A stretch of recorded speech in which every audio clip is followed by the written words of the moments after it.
one of my earliest influences that I can remember is, now my parents were not intellectuals, but they strove to be intellectuals, and they certainly wanted their kids to be intellectuals.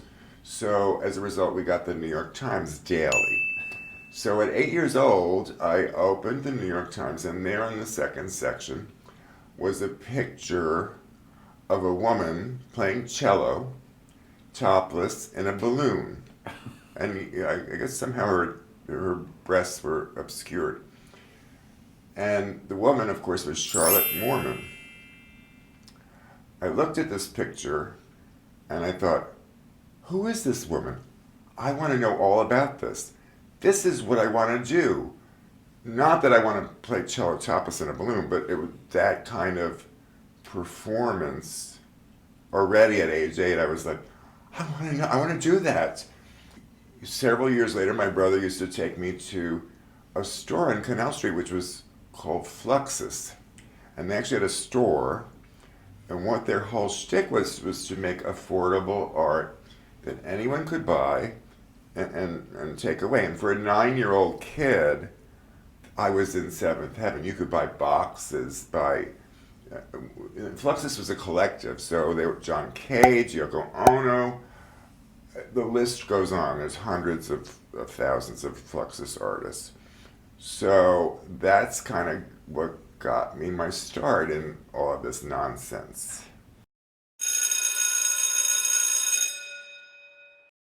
I would say, in the 20th century, Marsha P Johnson, there were two of them, Marsha P Johnson and Sylvia Rivera, because not only were they interested in the gay movement and the rights for people of color, but they also were forefront in what was then became the last great social revolution of the 20th century, which is the question of gender.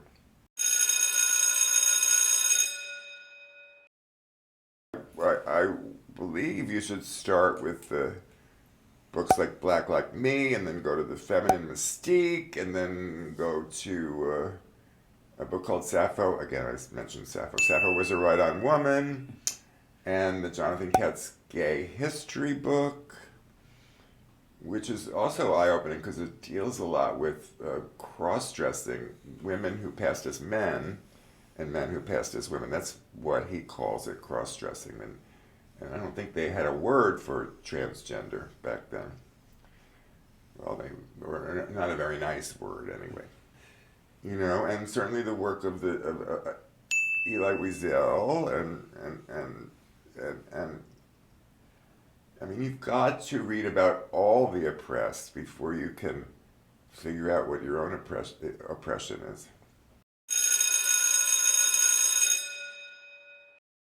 I came from a very oddball upbringing. So, first movies that, the so-called gay classics didn't resonate with me till later in my life, when I was in my 20s.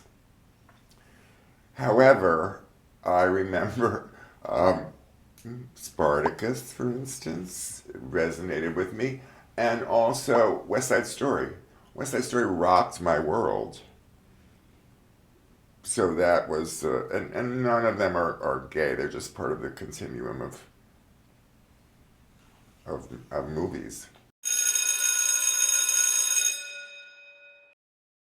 Yeah, two of the greatest artists who happen to be gay, I think, today, Thomas Lanigan Schmidt and Delmas Howe. Thomas Lanigan Schmidt is a artist who lives in Brooklyn who is still alive and does a lot of stuff involving kitchen and Christian Catholic imagery and gay imagery as well. Male, we're talking about. Delmas Howe is a classicist who lives in New Mexico, in Truth or Consequences, New Mexico, who I met by chance, and does a lot of cowboy pictures that are really great, but he also he's working on a mural of his entire life in the classical mode, and the mural is about 100 feet long and charts his life up until, I guess, he drops the paintbrush and keels over.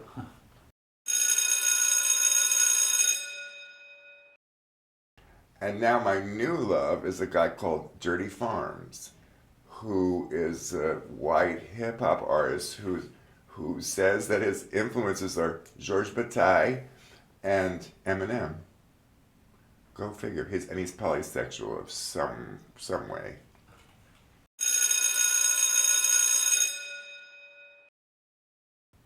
I would say it might behoove you to go out to Los Angeles and get Holly Woodlawn before she reaches another plane.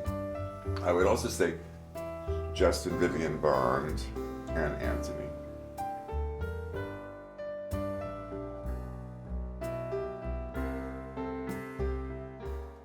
When I think of great musicians, I think of Gladys Knight, Nina Simone. Obviously, there's tons of singers in the opera realm, and of course, you have newer young singers who sort of emulate that sense of, as a singer, I like people that can actually sing.